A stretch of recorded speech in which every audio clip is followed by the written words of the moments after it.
भाजपा का शिकस्त देने के लिए बनाई गई विपक्ष गठबंधन इंडिया में अभी से एकता की कमी दिखाई दे रही है। एक तरफ ये पार्टियां लोकसभा चुनाव में साथ मिलकर चुनाव लड़ने की बात करती है तो दूसरी तरफ राज्यों में वापस में ही खींचतान लगी है।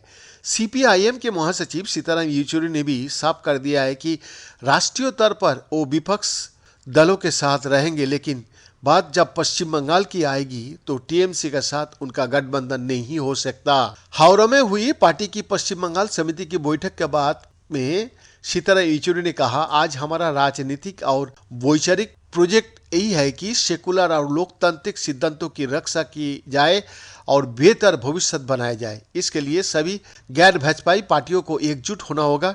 एक पार्टी का सदस्य के सवाल पर येचुरी ने कहा, यह बात स्पष्ट है कि टीएमसी भाजपा का विकल्प नहीं हो सकता है। हमें केवल देश और यहाँ का लोगों को बचाने के बारे में विचार करना है।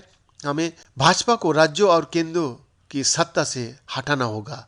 उन्होंने कहा कि टीएमसी ने भाजपा की अगुवाई वाली एनडीए के साथ भी समझौता किया था, इसलिए आज ये स्थिति आ गया है। भाजपा और आरएसएस पर अटैक करते हुए येचुरी ने कहा, आप सामाजिक ढांचे पर हमला करते हो, एक झूठे तंत्र में विश्वास करने के लिए बाध्य सबको कराते हो।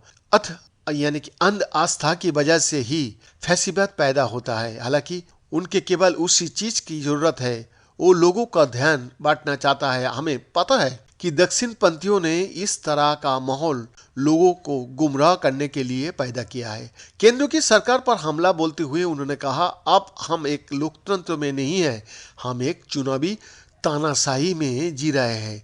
अतः गलत हाथों में चला गया है।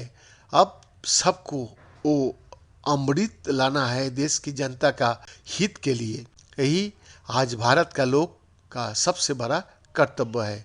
टीएमसी पर लगे भ्रष्टाचार को आरोप को लेकर येचुरी ने कहा कि पश्चिम बंगाल की मौजूदा सरकार लोकतंत्र विरोधी है।